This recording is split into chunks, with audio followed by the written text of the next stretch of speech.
Hi everybody. This is going to be a pre-recorded session, and sorry I can't be here when we're doing live, but Judel's going to take my place. But in the meantime, I'm going to pretend like you're all here, and we're going to go over this pattern. This is called Milk Thistle, and I was in the third box, wasn't it? Group? Mm-hmm. Yeah. And I'm making the Halloween sample, which is really cute. I love the fabric in it. And so I just want to go over a few things. What we're going to do is I'm going to go through the cutting process. I've already cut my strips, but I haven't cut everything with the layout sheets. And so I'm just going to walk you through the cutting and how to get it organized, what was in your package. And then we're going to show you how to get everything stacked and put into bags. And then I'm going to do some paper piecing. And then we're going to finish up the video with some curve piecing. So we're going to basically do the pre-recorded in probably 3 sessions. So, all right. So we're going to start right here. Last night I opened up this bag. It doesn't take very long to get this one organized. It's pretty simple. And in the bags you have labels, and here's one of them that just came off, that are on all of the fabrics, okay? We'll figure out where it goes here in a minute. And then you have your papers.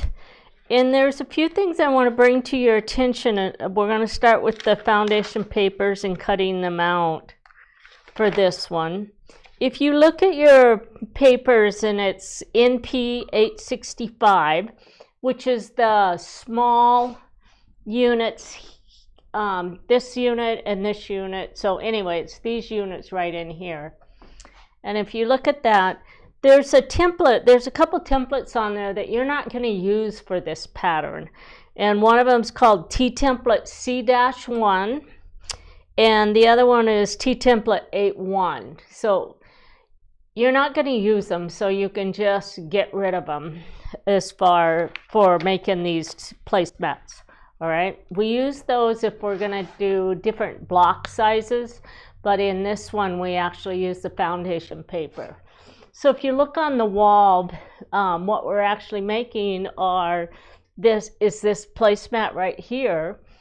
And so we have the little piece, and then we have, this is a piece that sits in between, and then we have our spikes, which is on foundation paper. So all 3 pieces in this block are made on the foundation paper, so we don't have any T-templates.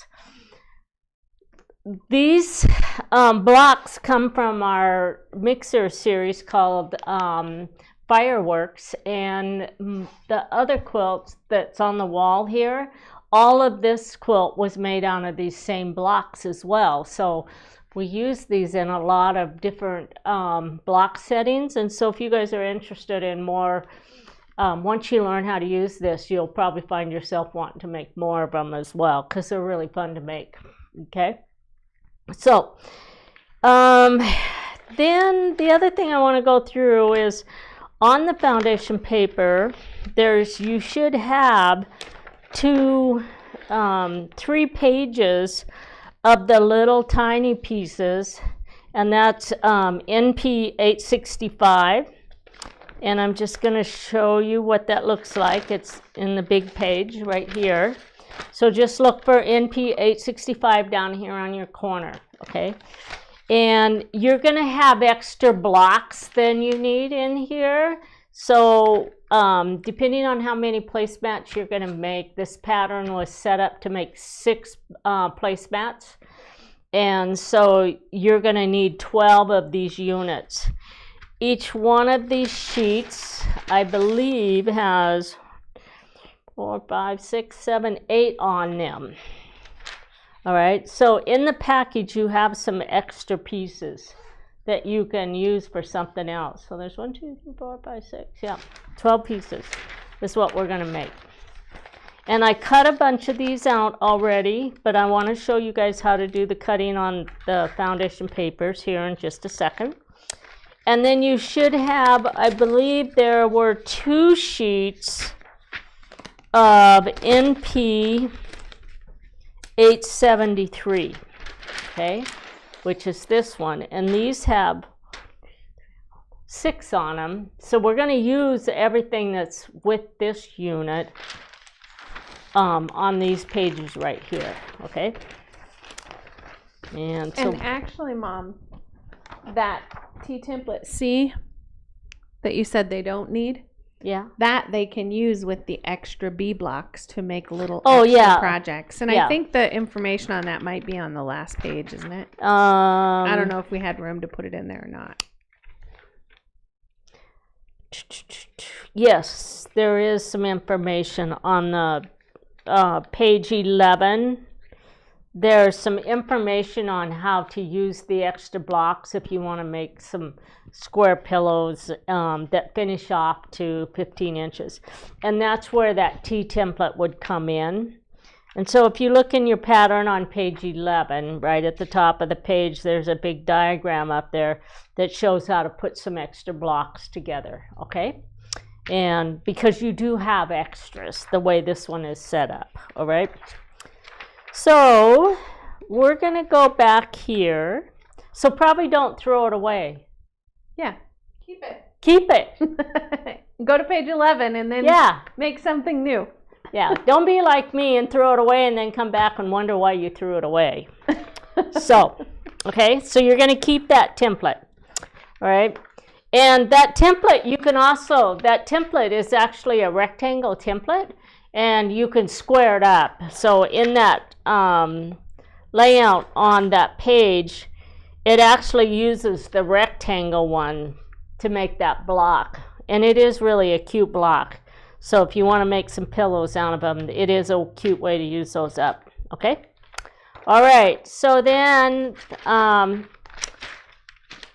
the other thing you have in your package is when you get your package, you have all your fabric and it's all stacked, and there's labels on all your package, on every one of those fabrics. Some of those fabrics have, might have a couple labels on them. I don't remember, I think there was only one label, but there's different sizes. Those labels match up to all of your instructions in your pattern. So when you actually start cutting and if you look at your fabric chart, all of those labels are going to match up to the fabric numbers on your fabric chart. As well, they're going to match up to the cutting instructions that you're doing.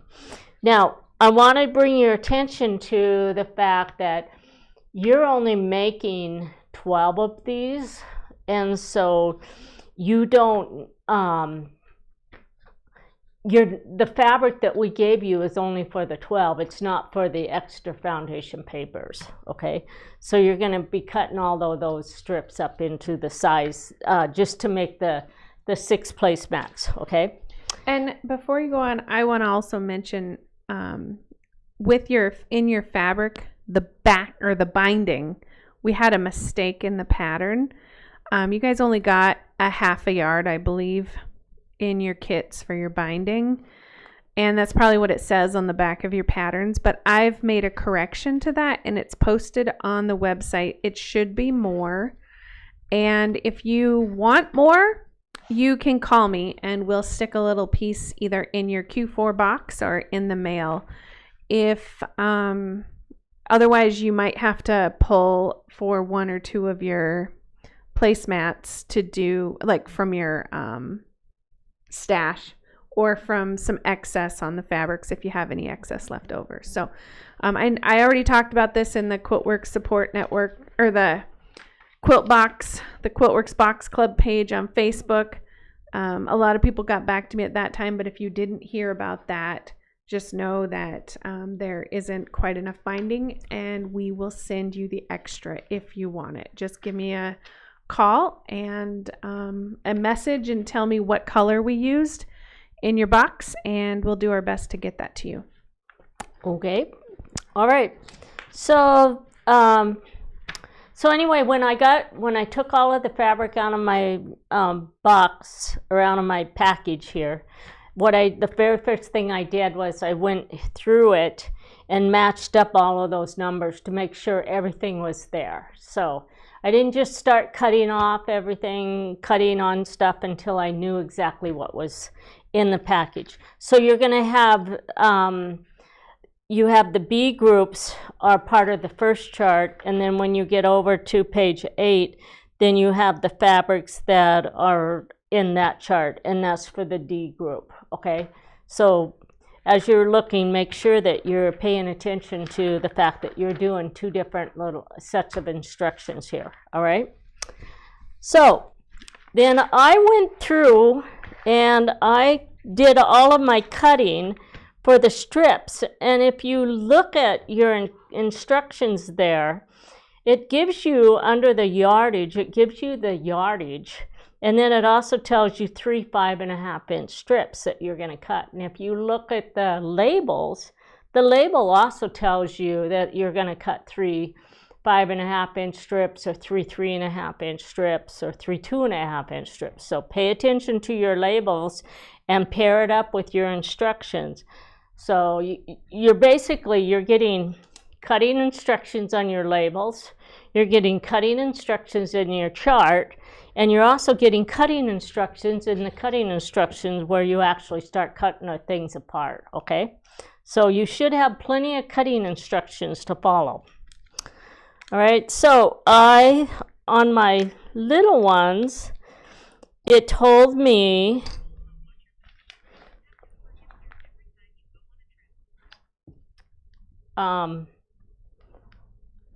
okay, so I have fabric B1-3. I cut 3 3-inch strips, and then I cut another 3 3-inch strips from fabric B1-4.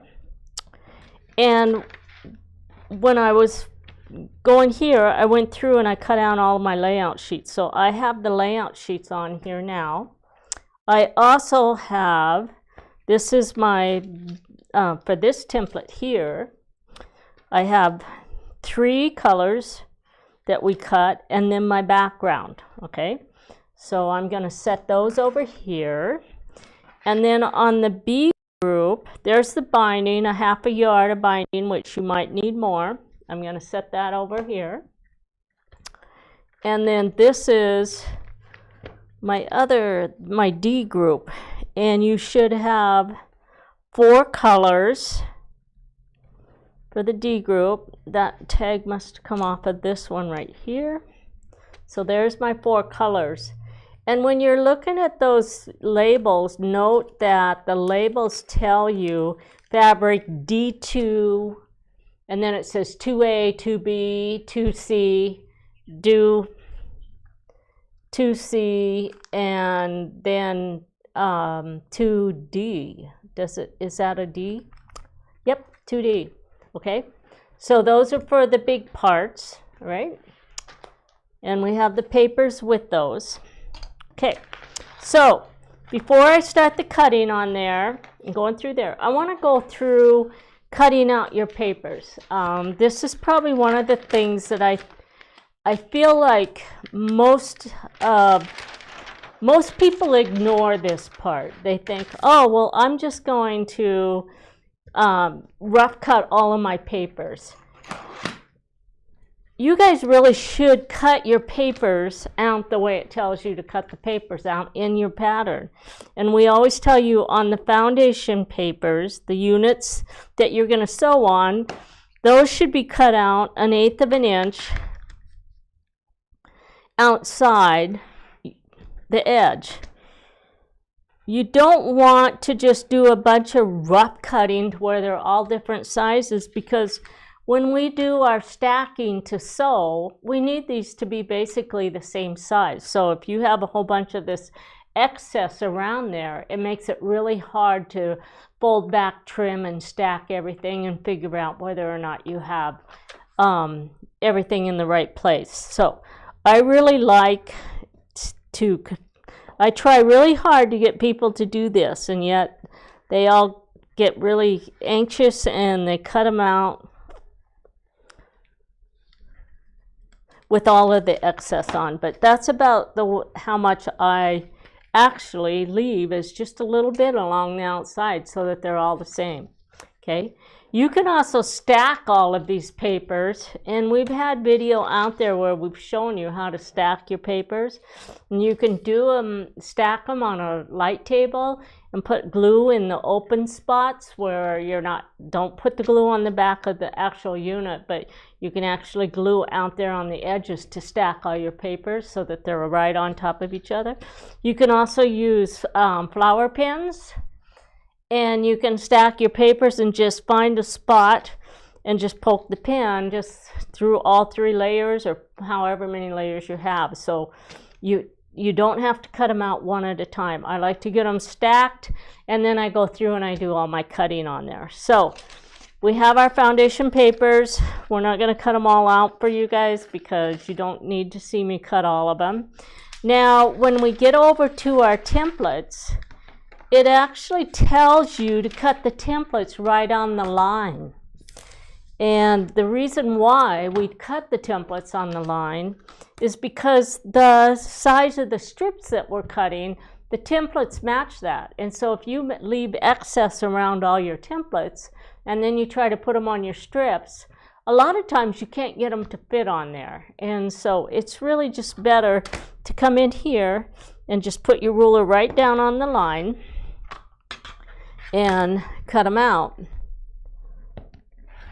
When Bradley sets up all of these pages, a lot of times he tries really hard to keep all your lines somewhat oriented to where you can basically go through and do several cuts all the way down. So if you look right here, these 2 are lined up so I can actually cut both of them at the same time. All right, so we can go through. I like to go through and get all of my straight cuts done first, and then after I get the straight cuts done, then I come back and do all the curved piecing on them. Okay, so you can also stack these and cut right on the line, and if you cut a little bit of that line off, it's not going to make a difference. The biggest thing is you want these to be the size that it tells you so that you have room on your layout, your strips, to position them without having to overlap all of the excess paper on there. All right, so those are a couple of the things that I really think you guys should try to build good habits for, and that's to get the papers cut out properly and your layout sheets properly. So we're going to put this aside because I have enough cut out for what we're doing.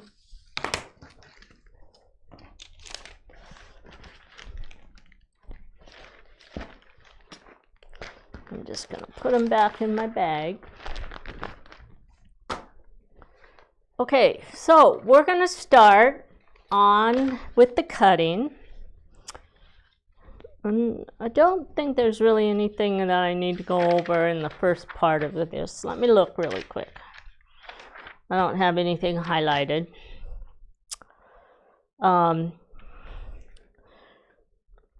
You're going to need 1 bag for each one of the groups that you're working with, all right? So basically three bags is what you probably should set up for yourself. So we're going to start on page 6. I've already got all of my swatches here so that I can come back and reference these if I need to. And I cut the first one, so this is actually my B1 group. I have my foundation paper setting right here for what I need for my project. And then I have all of my fabrics. So the very first fabric that I was supposed to cut was a 3-inch or 3 5.5-inch strips. So what we're going to do is we're going to open this up. I went through last night and I stacked all my fabrics right side up. Don't cut these wrong sides together if you're not unless you're using a batik that doesn't have a right and a wrong side. So I have everything stacked with my right sides. And then I'm going to look at the picture, and it basically is telling me that I have 1, 2, 3, 4, 5 layout sheets that I have to cut, 5 stacks there. So we're going to take the first one, and I'm just going to do a rough cut right along that edge, and then we're going to do a rough cut on the next one. Okay. And then I'm just going to take the whole piece and flip it over. I only need 12 of these, and I quite often cut through 12 layers. And when we're designing our patterns, I set the patterns up to where we give you a template layout sheet, 1 layout sheet per 12 layers of fabric. So if you're doing a pattern that has 15 pieces or 16 pieces in it, you're going to end up with 2 layout sheets, okay? So we're just going to keep cutting. So that gives me 6 pieces. Then I'm going to flip it over again.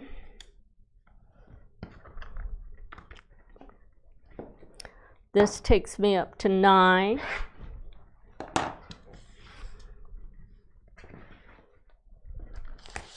And this one gets me all the way to 12.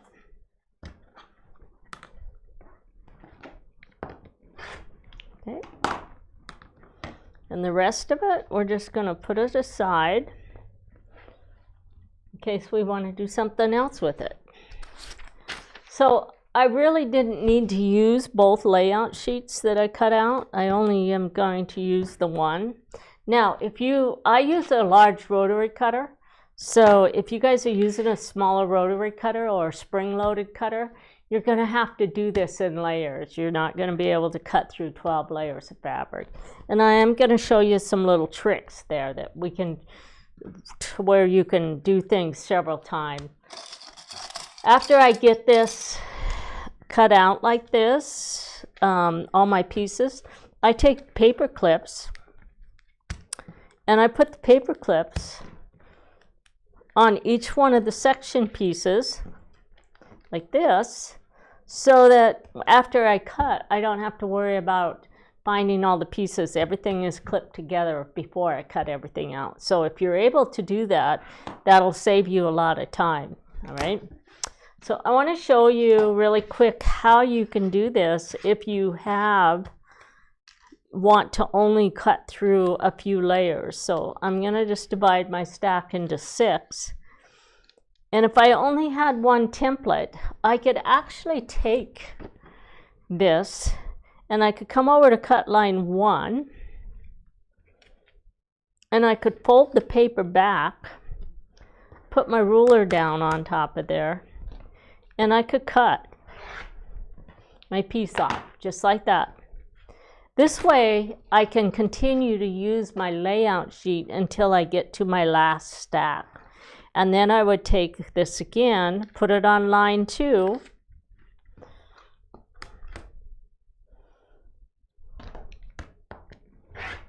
okay, and then I would cut that piece. And then we're going to put it on line 3.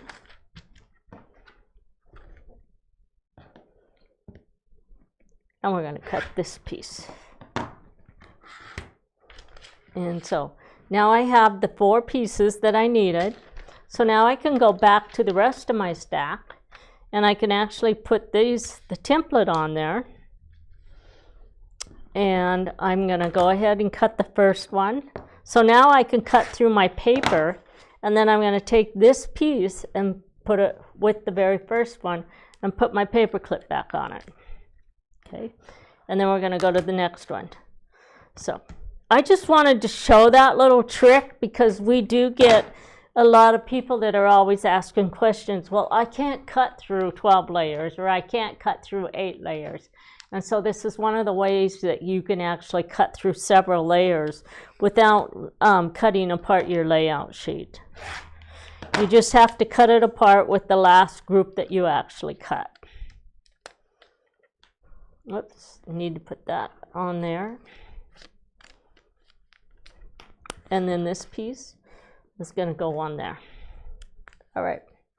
So I have all those pieces cut. And now we're going to cut these little ones. And these are just my spikes. And because I'm using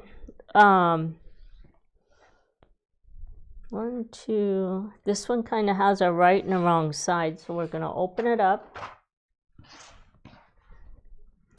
And then we're going to take the next one. And we're going to layer that one. So this is my A fabric. This is my B fabric. And this is my C fabric. And the way these are designed, if you look at your cover, on this particular one, we did not mix the spikes. Each one of the placemats was done out of a different color. Okay, so if I stack all of these right now and cut, then I have to go back through and sort my fabrics again. So what I'm going to do is just place them in a row like this.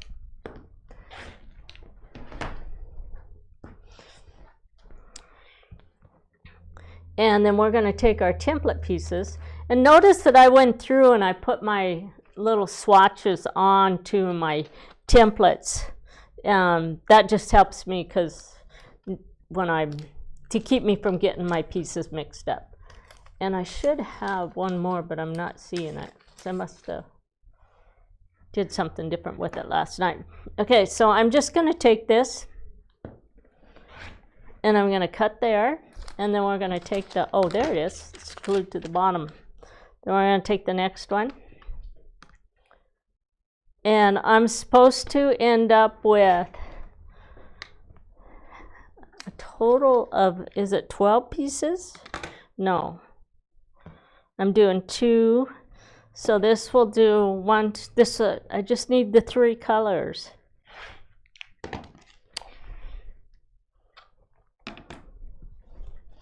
Because this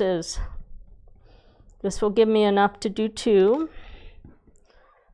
blocks, and this will give me enough to do 2 blocks, and this one will give me enough to do 2 blocks. 1, 2, and 3.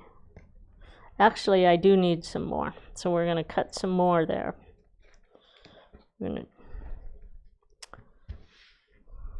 I have 2, 4, 6, 2, 4, 6, 2, 4, 6. Actually, I think that's what I need. We might find out later that I need more.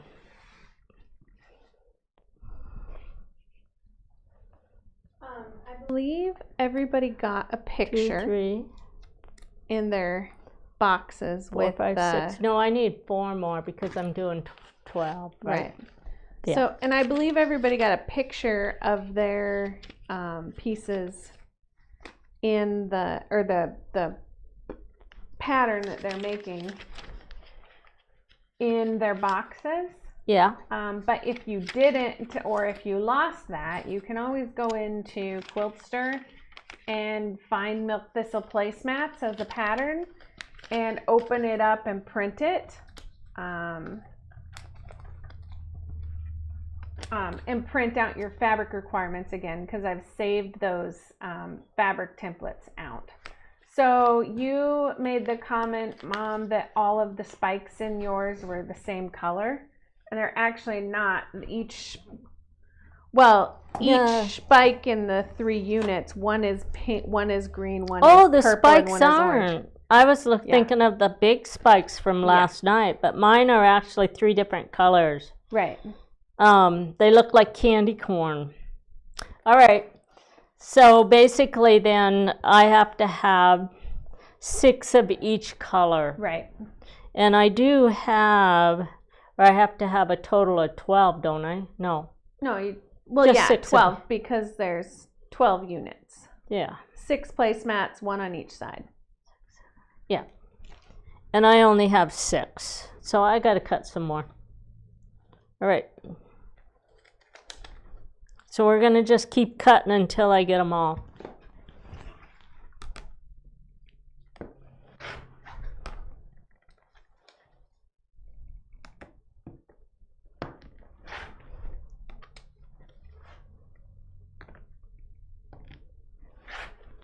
Okay, so because we are doing it that way, then I want all of my greens in a stack.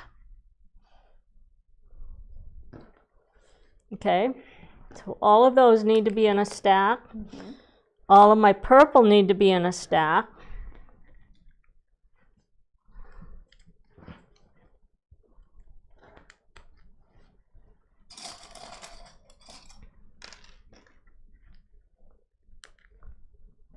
And all the orange need to be in a stack.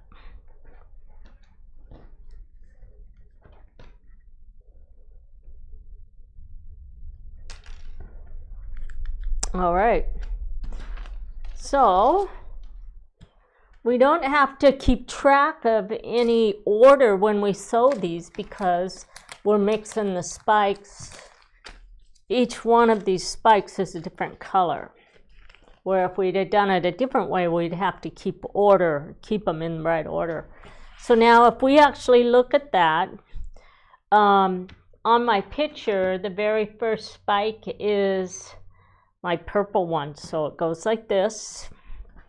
And then we have the orange, and then we have the green is the way that's set up. Okay, and then we have our backgrounds pieces here. So this one says it's for section 7. So we're going to put section 7 there, and then we put our green spikes in between them. And then these two, this one says it's for section 5. That one goes there. That one's going to go on top of there. This one is section 3. And that one is number 1. So we're all ready to do all the paper piecing on this, okay? So what I want to do is I'm going to go through and continue with the actual cutting on the rest of them. And then we'll go through and I'm going to just do paper piecing on one unit. We'll take a break and I'll get it organized instead of doing the chain piecing. So we're going to slide this group over here. And then on this one, so in my instructions, I actually am making 12 of these as well. And I have 2 layout sheets. Now, both of these strips are the same size.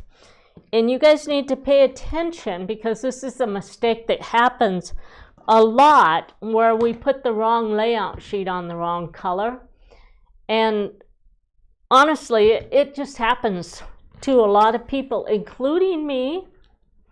We're fixing a quilt today because we made that mistake. So look at your pictures and then read your instructions and make sure you're pairing the right template pieces up to the right color. And that's where having these little swatches on your template layout sheets really helps and keeps you from making those mistakes. So I like to study my patterns and then go back through and put swatches every place, and it does avoid a lot of those mistakes. So this one, again, I put all of the fabrics together last night, and this one, this fabric does not have a right and a wrong side to it. And a little bit. I'm going to go ahead and open it up. Okay.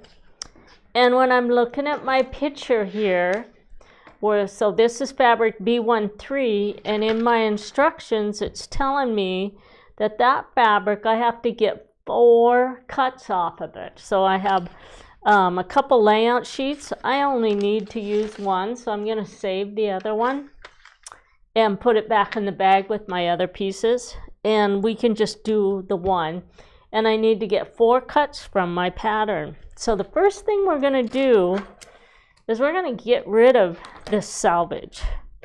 I do not like getting all my cutting done and then finding all of this salvage in my pieces there. Okay, so we're going to take the first one, place it on there.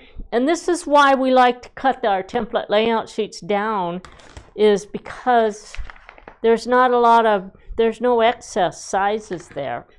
Now I will have a little bit of waste at the end, but sometimes I don't have that waste. So now I can just take these pieces and I'm going to move them over here.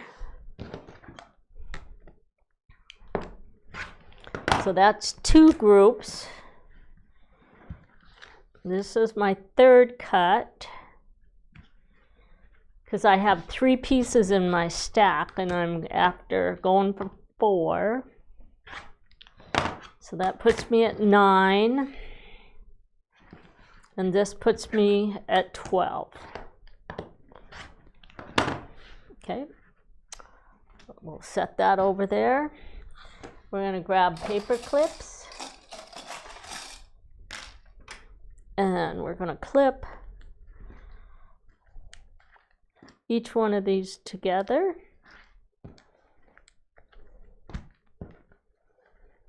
Okay, and then I'm going to grab my add-a-quarter ruler, because this is another little trick, is when you put the paper clips on and then you try to put your rulers on it, they just wobble on you. But if you use your add-a-quarter, the paper clip is the same height as that lip on your add-a-quarter, so I can lay it on there, and now it lays flat.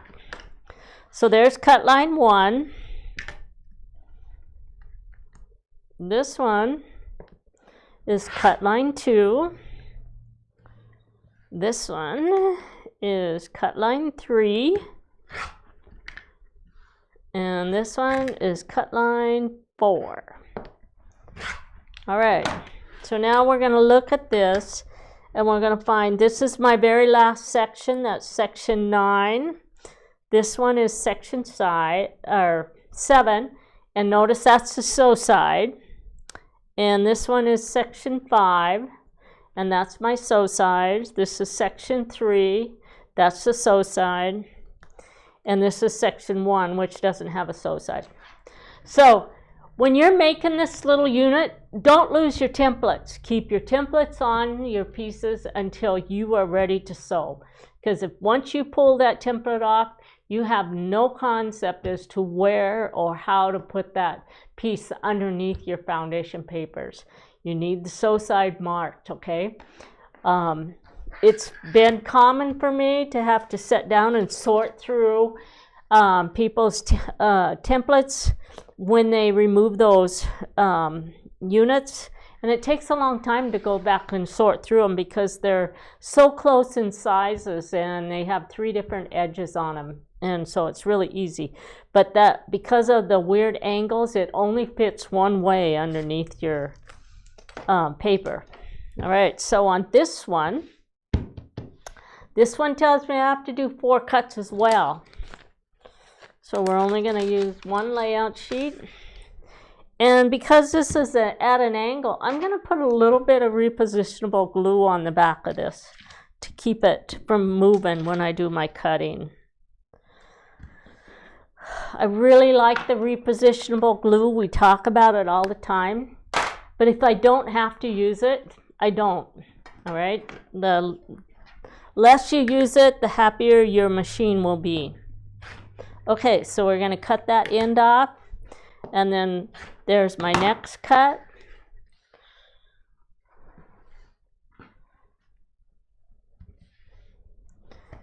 And then this is 2 cuts, and that gives me 6 pieces. This gives me 9 pieces.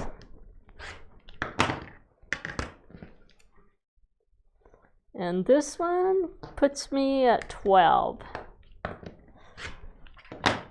So that, we'll save those little chunks. I like to save my leftover strips because sometimes I make mistakes. I wish I could say it was sometimes. Some days I feel like I make a mistake every day, but it's part of what we do with quilting. Okay. Janie said to me yesterday, she said, you know how we know that our patterns aren't written by robots? And I said, how? And she goes, because we have mistakes in them. Well, some nights I feel like a robot, so anyway. Okay, so I have my paper clips, and there we go. Cut line 1.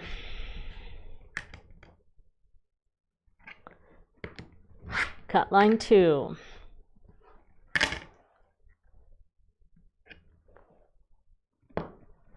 Cut line 3 and cut line 4. Well, that was cut line 3. All right.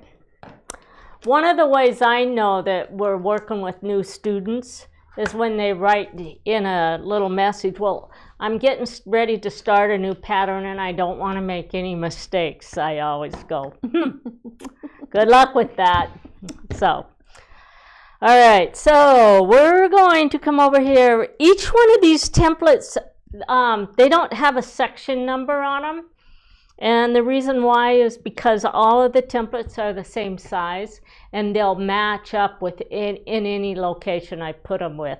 And so when you get a pattern where you'll have section numbers on just part of the templates and you don't have section numbers on the other part of the template, it's because all the templates are the same size. So all you have to do is just to organize the way you want to do your colors if you have multiple colors in there. So I have section 9, and I'm going to take one of my stacks and we're going to put it on top of there, and I'm going to match up the sew side, okay?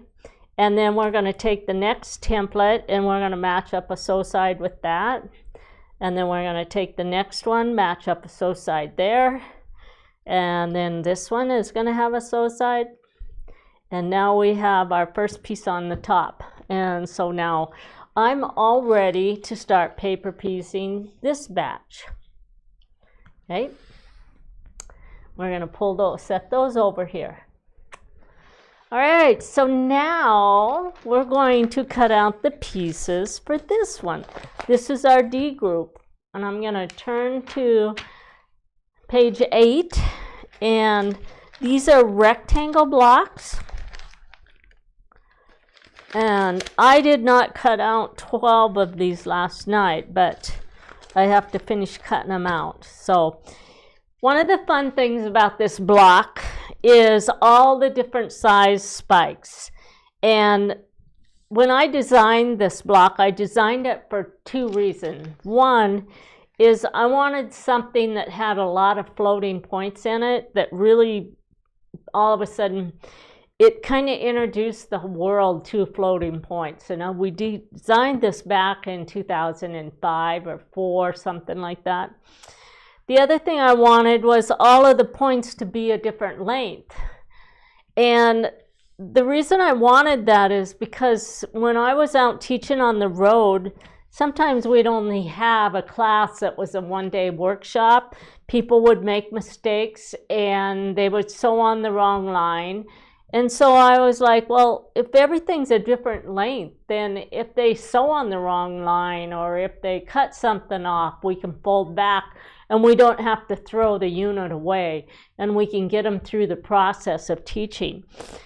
So that's why we designed it that way. And then after we designed it, we got it on the wall and I go, oh, I really like the way that looks. So anyway, it's been one of our favorite blocks since right around the beginning of our company, which was, I mean, we did this, if we did it in 2004, then we're sitting at 20 years, and we actually started our company in 1995.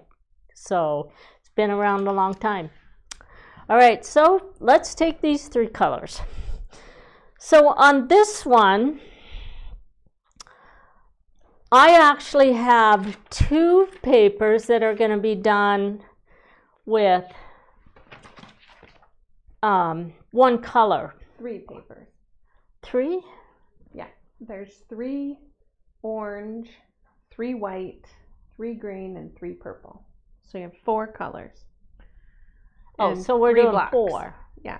Okay. There's 4 different colors and 3 blocks per color. Okay. So what I'm going to do is on the backgrounds, they're all the same color. So let's cut the backgrounds first.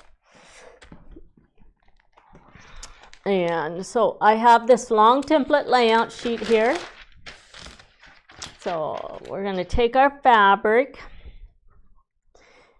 and this fabric does not have a right and a wrong side to it. So I'm going to cheat. Now, when you decide to make the decisions to cheat and not open up your fabric, you better make sure your fabrics don't have a right and a wrong side to them, okay? Because if they do have a right and a wrong side to them, then what you're going to find is half of your pieces are going to not fit on anything, okay? So I'm going to look at my strip right here in my instructions, and I basically get, I don't have a lot of left over, so I'm just going to lay this on here like that. So see, you don't have a lot of leftover stuff. So let's go ahead and trim off this edge right here. I'm going to use my Creative Grid ruler.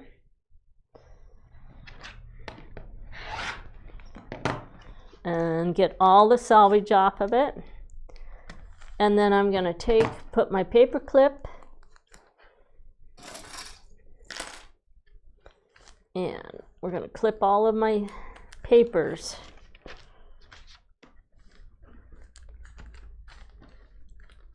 Now remember, if you guys have fabrics with the right and the wrong side, you got to open those up. You can't do what I'm doing.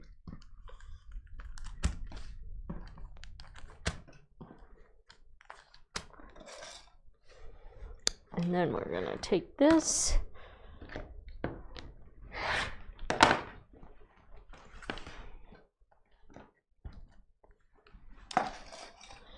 and then my very last piece is right here, and I got to cut off this section. So I want to bring this to your attention. So I have all these layout sheets here, or these section templates. Some of these are going to have a lot of waste on them. I don't worry about cutting off that waste until I'm ready to put it under the foundation paper. But sometimes you'll have a piece like this where there's hatching in there and where it says scrap. The reason why that's there is because there's a sew side there. That sew side is along that diagonal edge. And so we have to come in there and make sure that's cut off. And I had somebody not too long ago where they cut up a bunch of templates and they didn't go in and cut those off, and then they couldn't figure out why their templates weren't matching up with the sew side. And it was because they didn't clean this off when they were doing their cutting. All right, so make sure that you go through and do all the cut lines the way it tells you to. So we're gonna grab the add a quarter ruler, and we're going to find where it says cut line 1, which is right here in the middle of the paper. Okay. And then we're going to find where it says cut line 2, which is right here. Okay. And that is my section 11. And I think section 11, nope, we go all the way up to a section 17. So this one is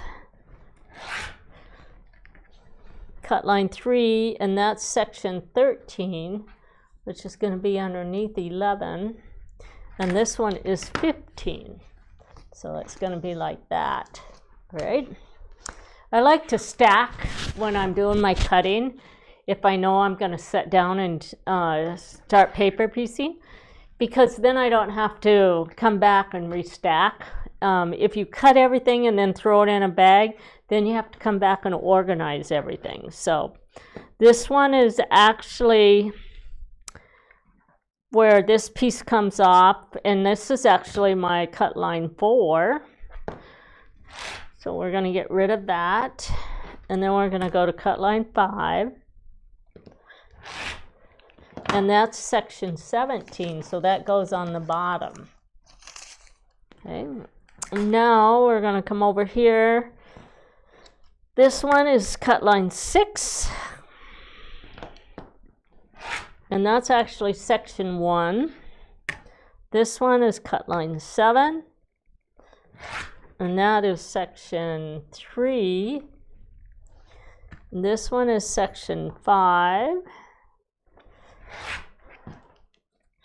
and this one's section, this was actually cut line 9, and I'll end up with section 7 and 8. So we're gonna go this section 9, so that's gonna go there. Reverse these, put these pieces on, these and these, okay? So now we're going to cut all of this. And this is,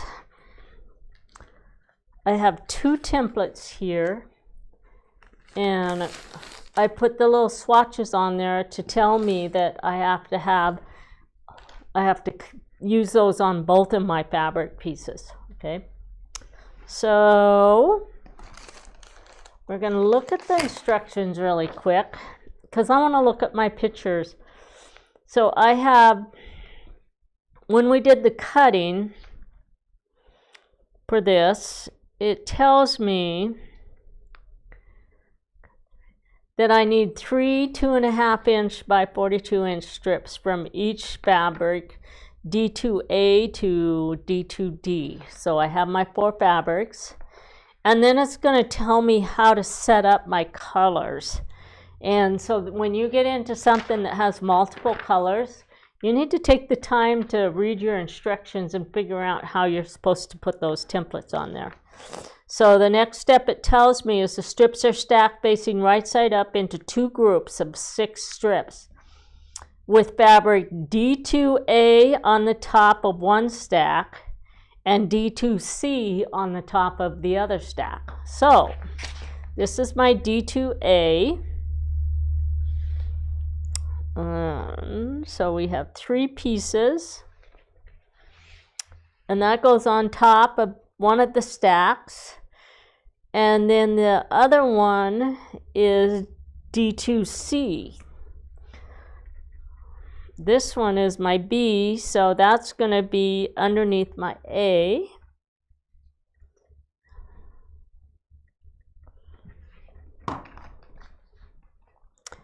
And then this is D, so that's going to be on the bottom.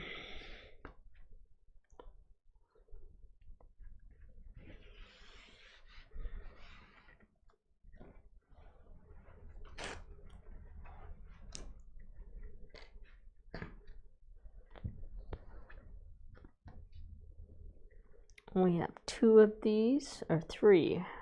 1, 2, 3, yep. And this is my C fabric, and it goes on the top of this one.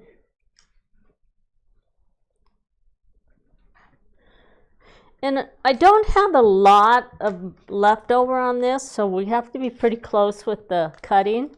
But I like to take my stickers off and put them at the end so that if I do make a mistake, I can come back and see which fabrics are which.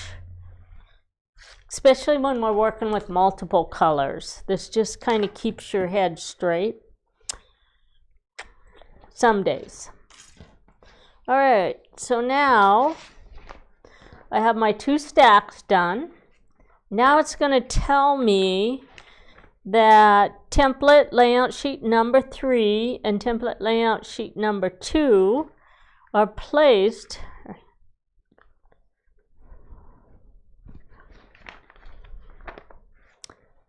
so we want to go, this is number 2 and this is number 3, okay? And it looks like we just have to stack them all. That's gonna go like that.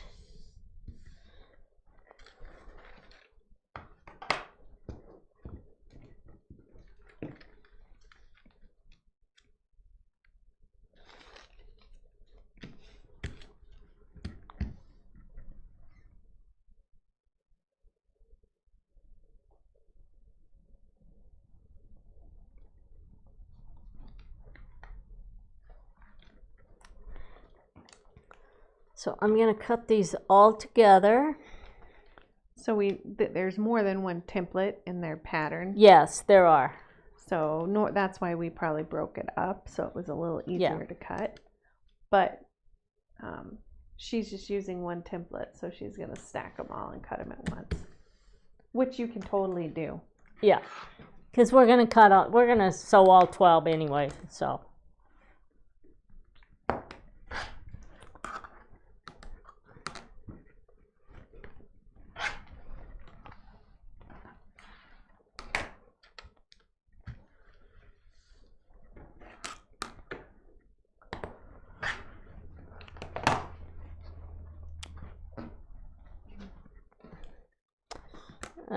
we're gonna go here.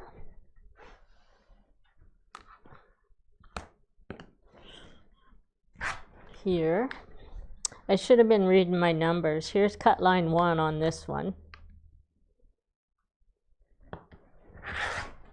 And I already cut line 2. And I'm going to put my paper clips on because I'm going to do all 12 layers when I sew. So I want to keep them all organized in the same layer, because if I cut them all like this, then they're going to sew together like that, and I'll actually number my papers. So I'm going to show you how I do that here in just a minute. This one is cut line 3.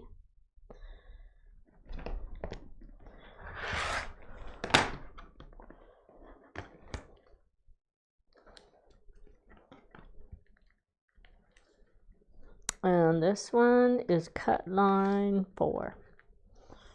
And I had somebody ask me the other day, do I need to go back and clean all of this off? I do not. As long as I have my sew side is straight, I have a straight edge. My sew side is the only edge that really needs to be perfectly cut. So, and this is a straight edge, so I don't have to clean that off. So this is actually 16, 12, this one is 8, and this one's 4, so I'm going to keep them in order. And then we're going to cut these.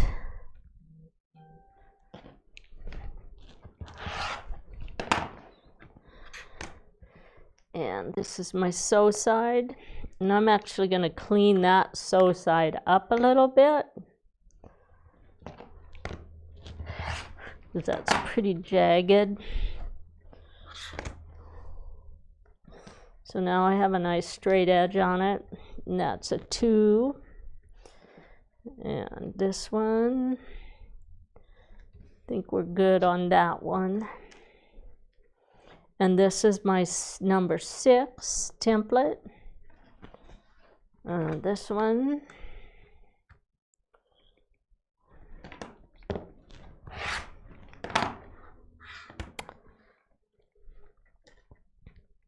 This is my number 10, which goes in between those two. And this is number 14.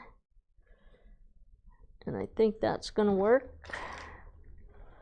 All right, so 14 goes right here.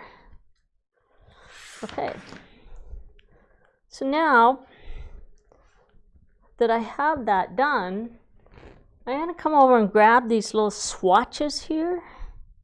Whoops, wrong swatches. No, those are right. Yep, those are the right ones. And we're going to go like this.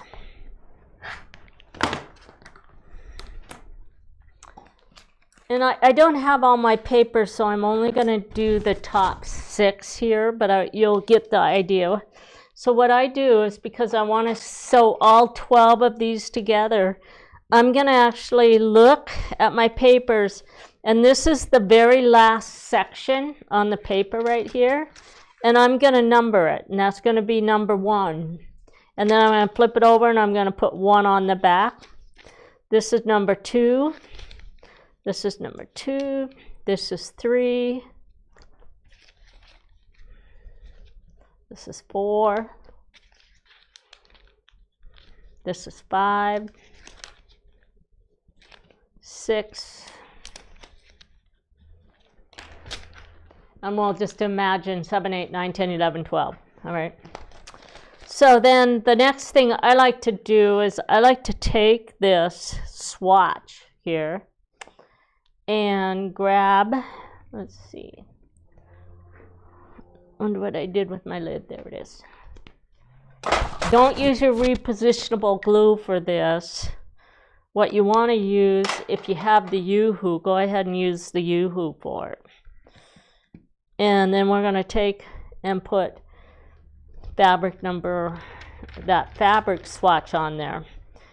I like doing this because if I come back in 3 weeks, I'm going to forget what I'm doing.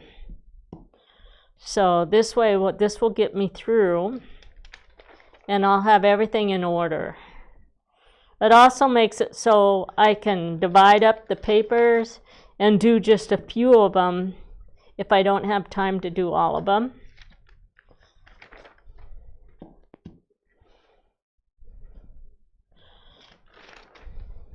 And we're going to put those little swatches on the rest of my papers, okay?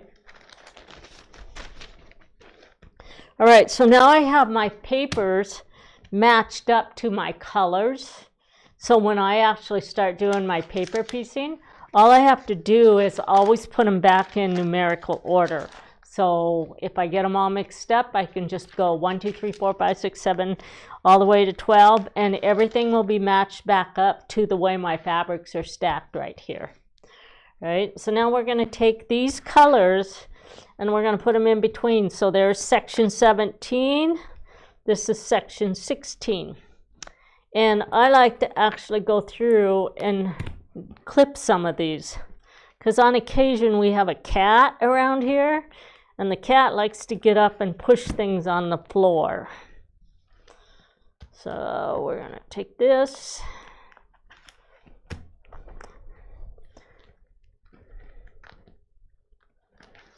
Like that. But she's really cute.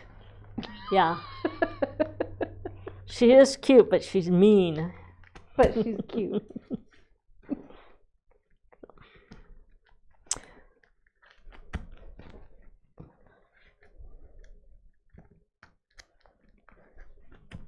Four, 2.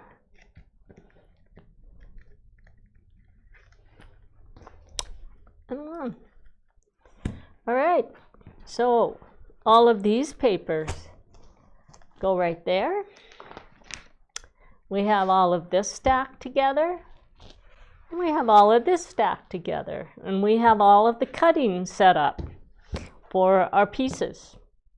So we're going to take a little bit of a pause, and I'm going to sit down and get these ready to do just one unit so that I can show you guys how the paper piecing's done.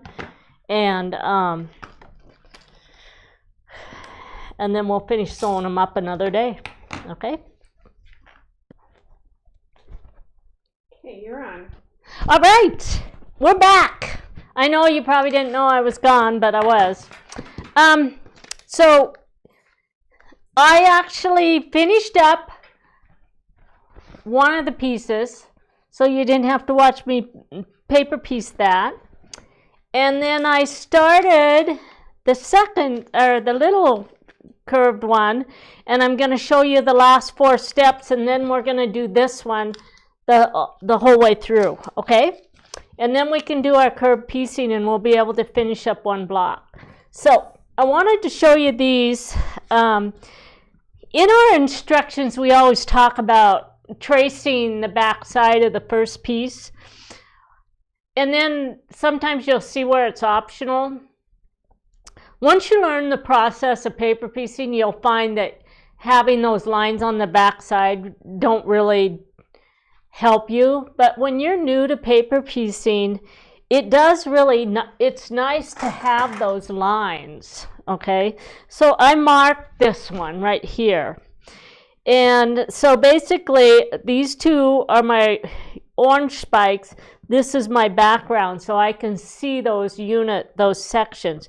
And they're all very strange looking sections, and so that's why I wanted to go over the rest of this. This is the one I said, do not lose your templates on it, because you need those templates to know where your sew side is. All right? So we're going to actually start, and I'm going to show you why I like those lines marked on the back for my beginners. So as you get started, because we have floating points on the top and the bottom of this unit, you have to tear the fabric back, because when I go to fold this, it's not going to fold back. I have to bring my fabric with me. So see how I brought the fabric? And then I'm going to take and tear the fabric, and it's going to tear my paper. Don't worry about it, because it's just, it doesn't matter whether you tear that paper, but you have to be able to get that fabric to lay flat. So then we're going to put the outer quarter ruler on, and we're going to trim, okay? Now, this is my sew side right here. So when I pick this piece up to put it underneath there, I can actually tell that this is my section piece right here because I put that line in there. So I know exactly where to set this on my paper. So I can put my finger right on my mark and then put it right at the bottom of the paper. And then all I have to do is just make sure I have fabric on both sides of where my finger was. And now my piece is on, okay? That's the benefit of having a sew side. Now, because I marked, I can tell that I have fabric underneath that area there, and I know what I'm looking at. So this is a really tiny piece, and I normally would not put glue, but I'm going to glue for you guys because I'm trying to talk while I'm doing it. So I'm going to glue those edges. The other nice thing about gluing is the piece doesn't fall off and you don't have to realign it when you get to the machine. All right, so we're going to place this at my sewing machine.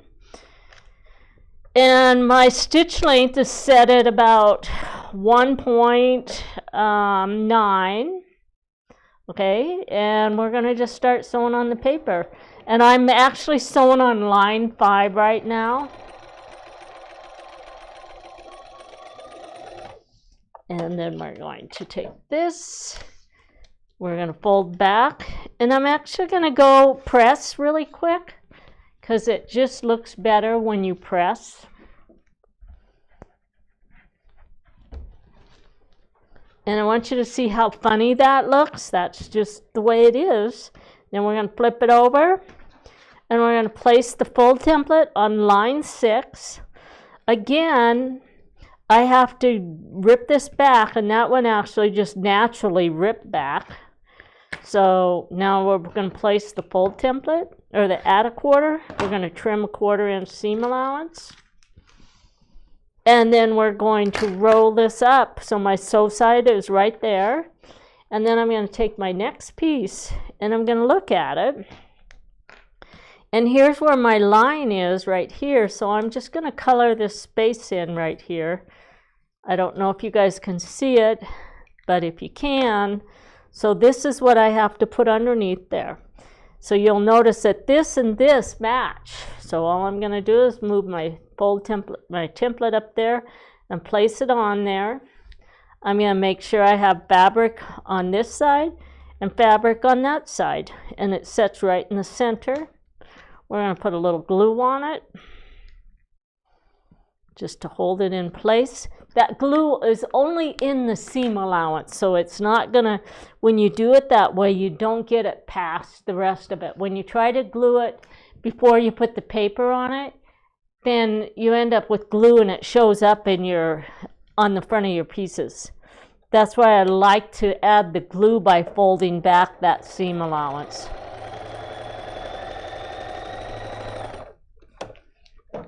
Okay. We're going to take that. I'm going to finger press it really quick. That one's actually laying down pretty good, so that's good enough. We're going to put it on line 7 now. We're going to bring the fabric, and then we're going to grab right here at the bottom, right along that stitch line, and we're going to tear that back. And then we're going to place the add a quarter. Whoops.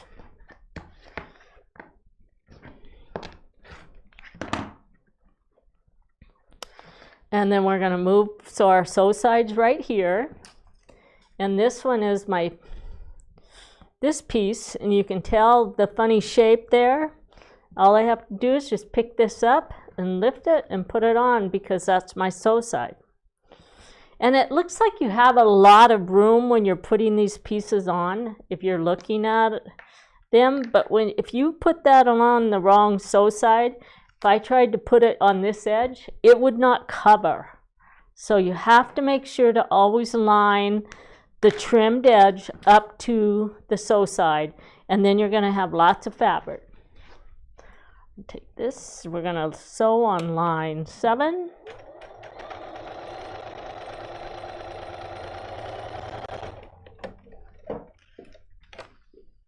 And kind of got a knot in there, so I'm going to clean my thread just a little bit here.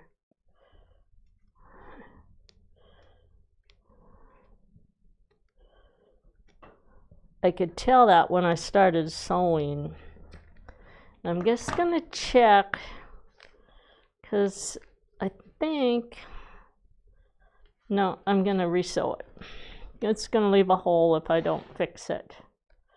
So we're just going to re-stitch that really quick.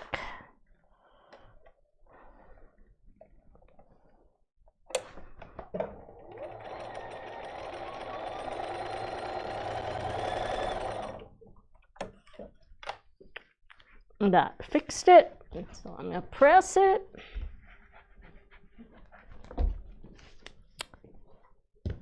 And then we're going to place it on line 8.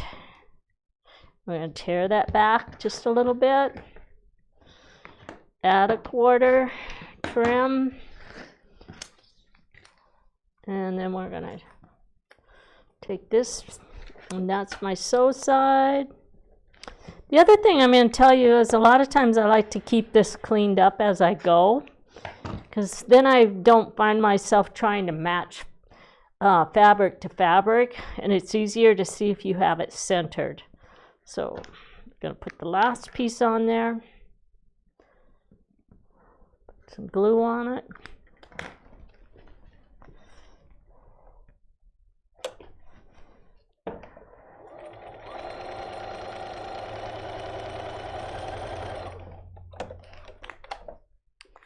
All right, we're going to fold this back.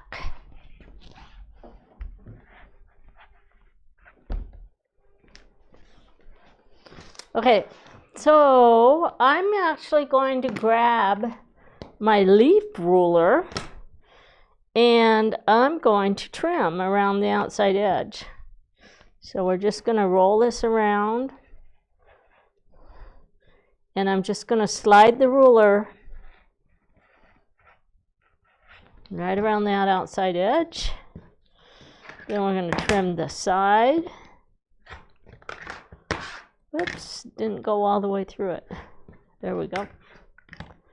Gonna trim that side. And then we're going to trim the inside edge.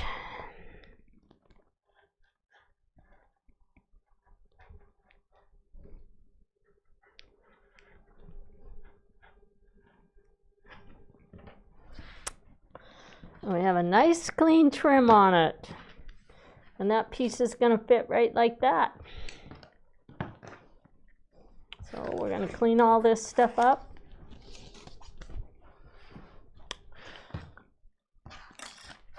And let's start with this one. So I have all my fabrics stacked, and I'm just going to go through the stacking with you one more time. So that's my section 7. And then we have a green spike, which is a rectangle. And then we have section, I think this one's section 5, which is another black.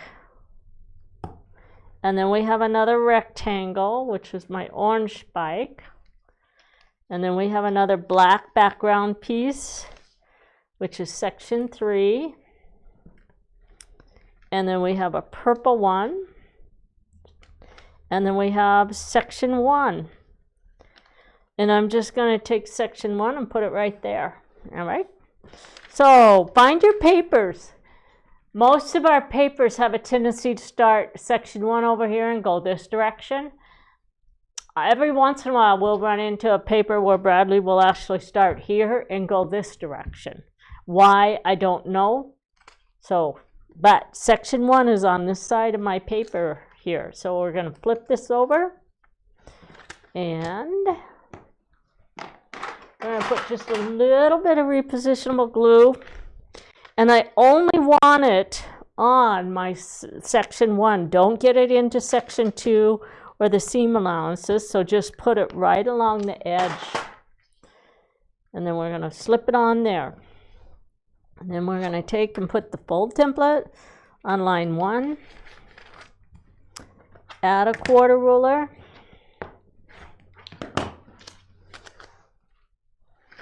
And then on the sew side.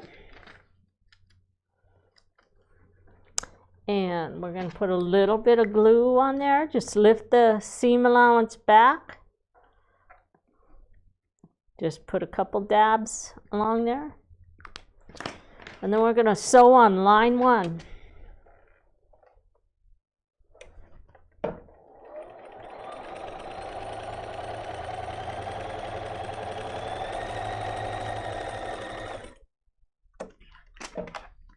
Now we're going to finger press it, and then I'm going to hit it with a quick iron.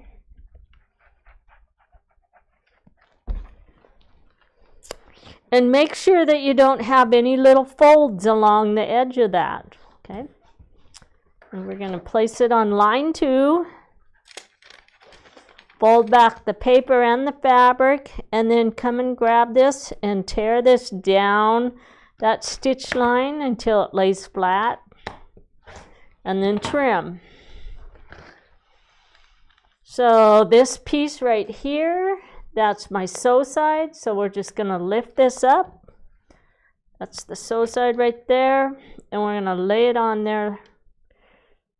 And notice that I have about 1/4 of an inch, just a little more than 1/4 of an inch, sticking past the rounded edge of my paper when it's folded back.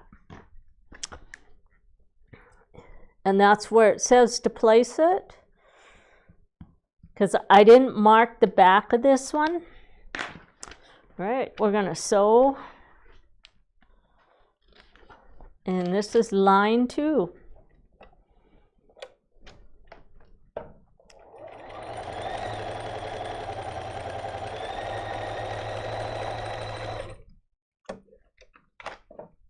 And I'm going to show you something really quick.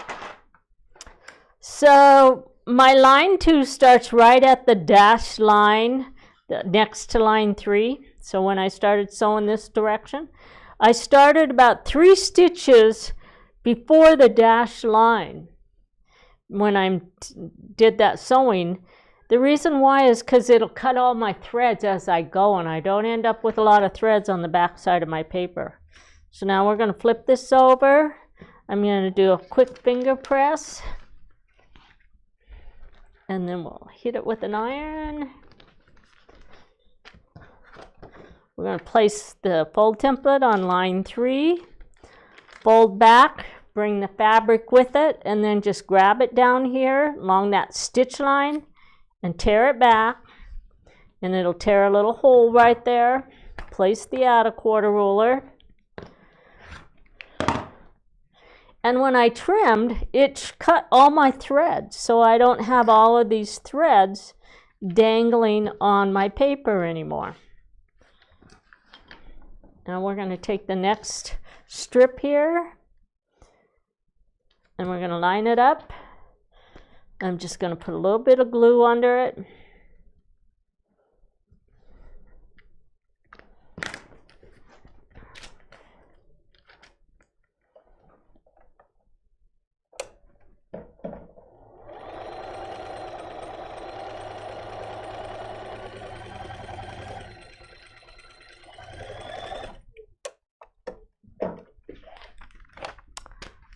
Remember, you guys, that we're not doing chain piecing right now because I wanted to take you all the way through the paper piecing. So anyway, when you're doing chain piecing, you're going to repeat every step for how many papers you have. So where I have the 12 papers, I would actually repeat each step 12 times before moving on to the next step. Okay, so we're on line 4. Fold back, trim,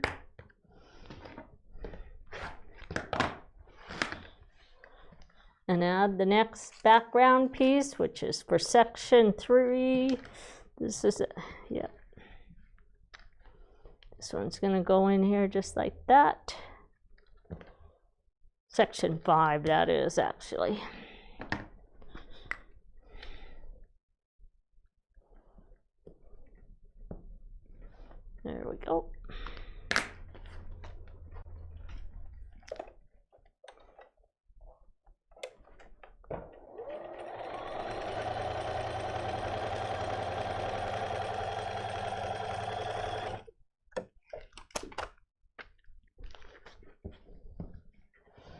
Finger press.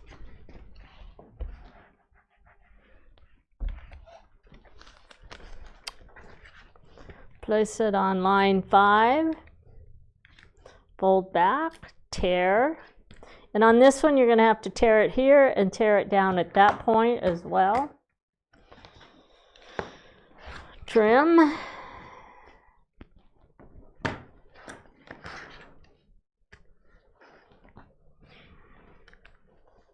Add line the last piece. Actually, that's not the last piece. I have one more. That's the last spike.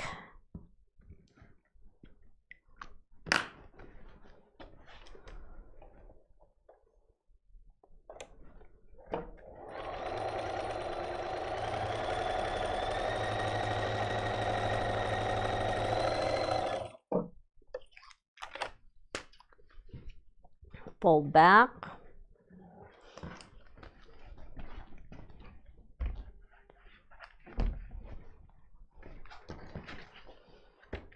Place it on line 6.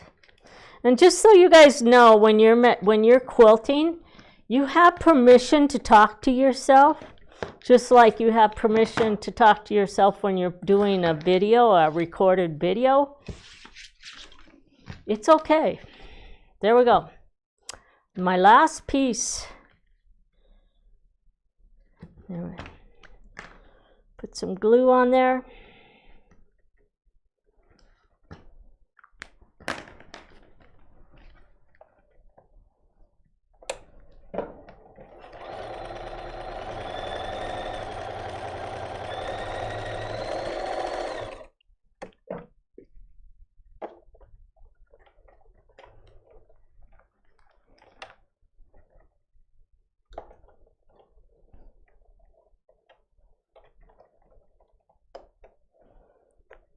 My thread's caught. There we go. All right, so we're going to do our last pressing.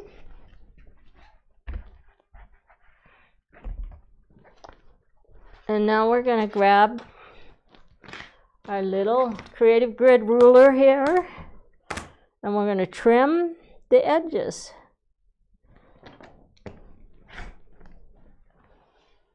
And when you're trimming that, make sure that you trim on the line and not inside on the quarter that other one. It's got to be on the outside perimeter.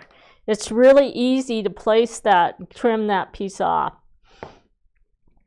And when you trim that piece off, you pretty much have to remake the whole thing, because you're cutting off all of the pieces, because everything is sets towards this side here. So if I trim that off, then I have to remake the whole thing. I can't fix it. Okay, so let's trim the outside curve.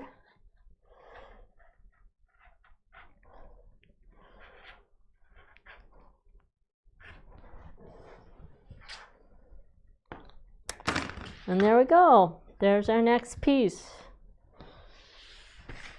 Now, we're going to remove the paper. So start with the very last piece that you added on, and then remove everything in descending order. And what you'll find, and you can actually take and put your fold template down along that line too. And sometimes that helps pull the paper off. If you have a stiletto or a purple thing, you can actually run that underneath there like that, like I just did. And I'm going to just pull that off.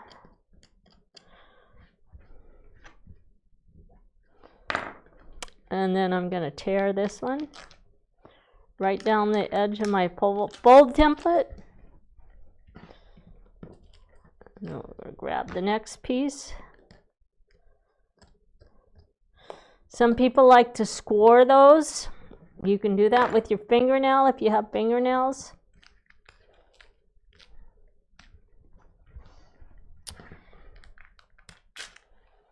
You can be sloppy about it and tear it off in 20 pieces like I just did there.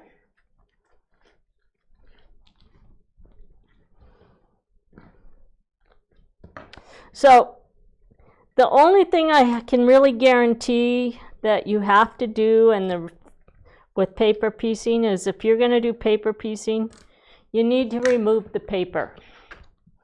And there's a lot of ways to go about it. And sometimes you'll find that it's just easier to hold on to it in your hand.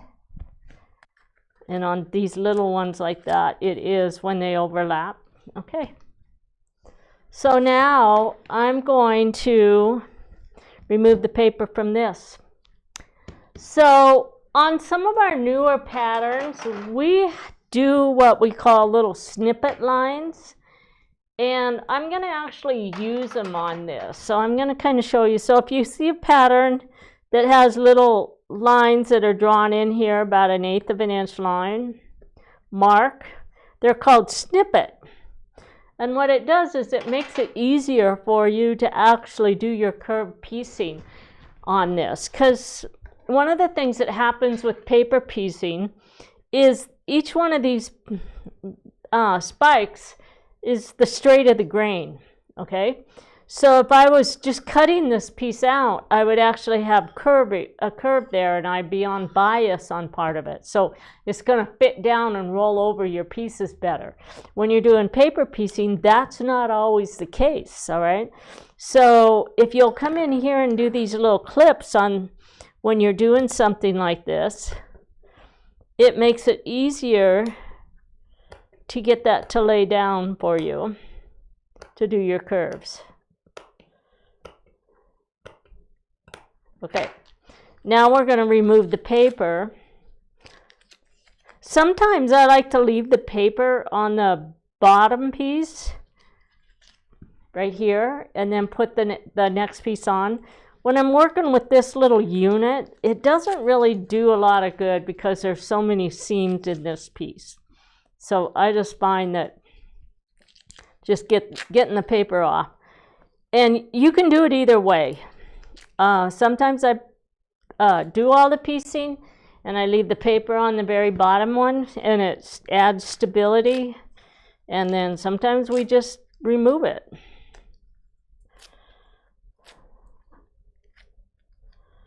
Okay, so we got all of those pieces off. All right, so these are small enough pieces that they don't have a lot of the TRP lines on. So what you're going to do is you're going to find the very center, and then you're just going to crease it. Now this, on this piece, the very center actually ends right at that point. But the line goes off at an angle, so don't match it up with the line. On this one, it's the same thing. The line goes off at an angle, and so this is my center right at the bottom of that point. So I can match that point and match this point, and then I know exactly where my center is. So I'm just going to take those pieces, put them up there like that, and then we're going to grab our glue pen. I'm just going to put a little bit of glue right there in the middle. Get that started there. And now I'm going to roll this. And I like to start in the middle and work back to my edge on this side. And we're going to have to do a little bit more stretching there because of the fact that I don't have bias along there. There we go. That's laying down pretty nice right there. Then we're going to come over and we're going to start on the edge and work back to the center on this side. So we're going to place this one right along that edge, get that in place, and then we're just going to work that curve until it matches up. And see the little ruffle that it leaves? That's going to fit perfectly for me right there. Now we're going to sew a 1/4 inch seam allowance. Okay, so we're going to place this, and I'm going to put the ruffle on the top because I don't have any paper under there. If I had the paper under there, I could actually do it the other way and lift it and do a different technique. So But on this one, we're just going to sew right along this edge. We're going to use our 1/4 inch and do a 1/4 inch seam allowance. If I feel like I'm going to get a little pucker, I just pull back on the ruffle and it flattens my fabric in front of my pressure foot. You should have your needle in the down position, which I don't, but I do now.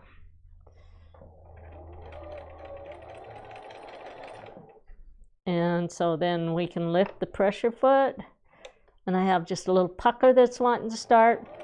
You're going to find these pieces want to pucker as you go over those seams from the point, all right? So just take it slow. They're not the easiest little curve to do, but they are a lot of fun.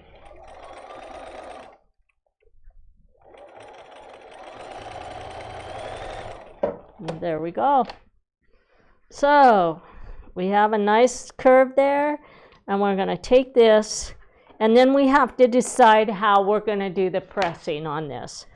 We do put a lot of pressing in there, but you really have a choice whether you want to press it this way or press it in like that. And sometimes I like to just look to see which way it's actually going to lay down better for me.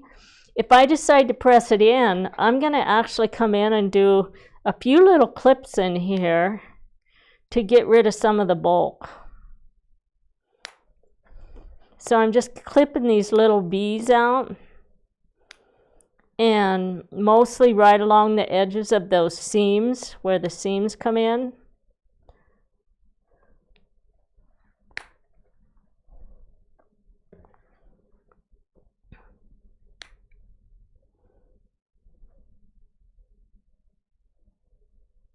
And that just takes some of that bulk out. Oops.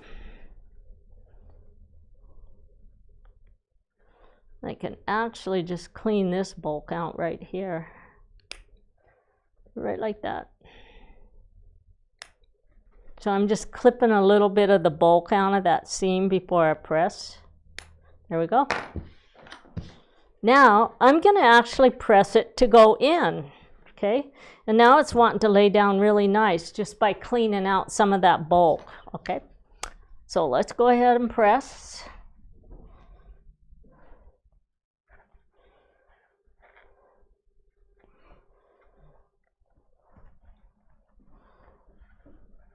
And I am actually going to grab my starch pen, and what I'm going to do is I'm going to take this and run this right along that curve.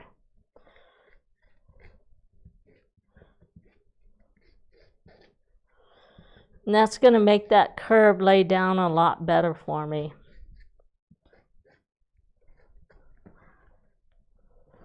Okay. Most of the time, see how I press that in? Most of the time when you press out, you're going to find that it lays down a lot better for you. But when I get little tiny veins like this, sometimes I like to play with the way I'm going to press. So I decided to do this way. In the big picture, it's not going to matter which way you press it on this piece.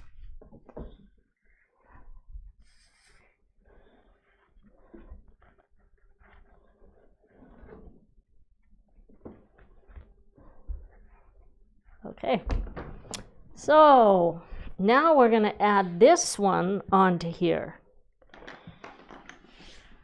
Okay, and I'm going to find the center by just folding this. Oh wait, I want to show you. So right here I have a lot of bulk and it comes right into that seam allowance. So if I actually take that seam and fold it back, I can actually just trim. And now I just took all of those extra layers of fabric right out of the seam allowance. All right. So let's fold back, find the center on this, which is right there.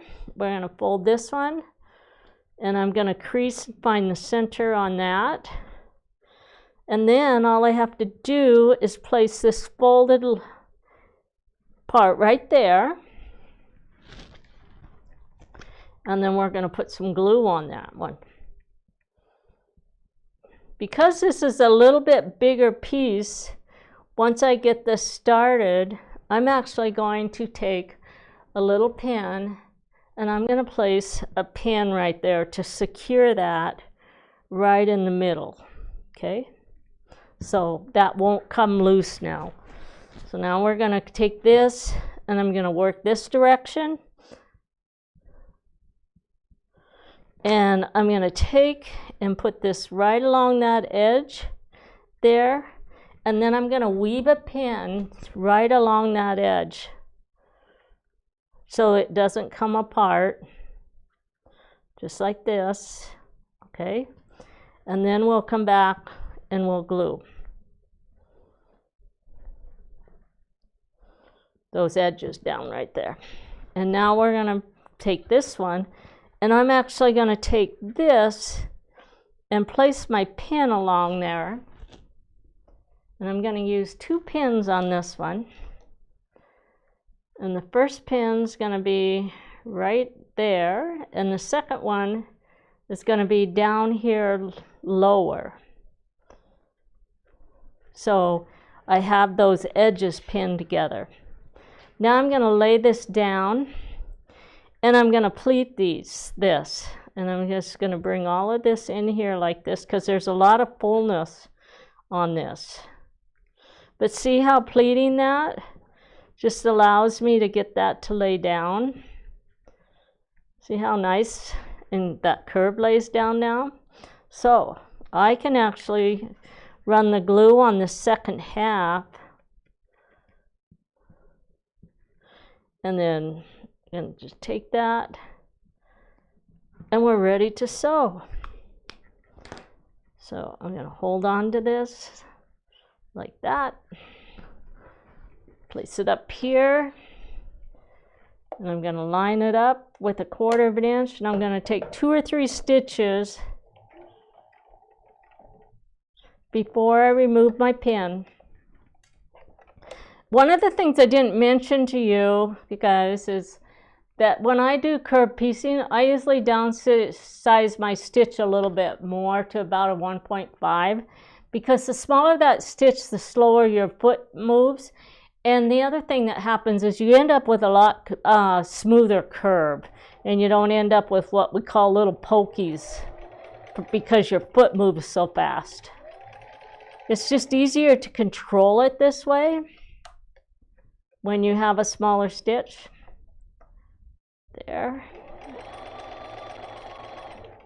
I can also keep all of my seams flat as I sew over them. And notice how I'm just kind of pulling that. I'm going to get rid of this pin so I don't sew over that.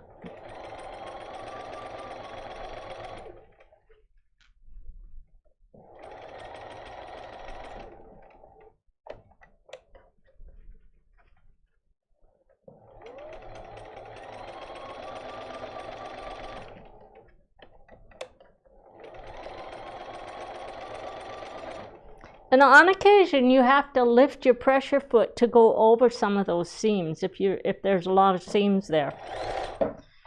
And we're done. We're going to unpin this edge along there. Put the pins back in the pin cushion. And we're going to press. And I'm actually going to press this one out that way on that. Okay, so that my seams are going both directions on these little pieces. So we're going to take our starch pin, put a little bit of starch along this.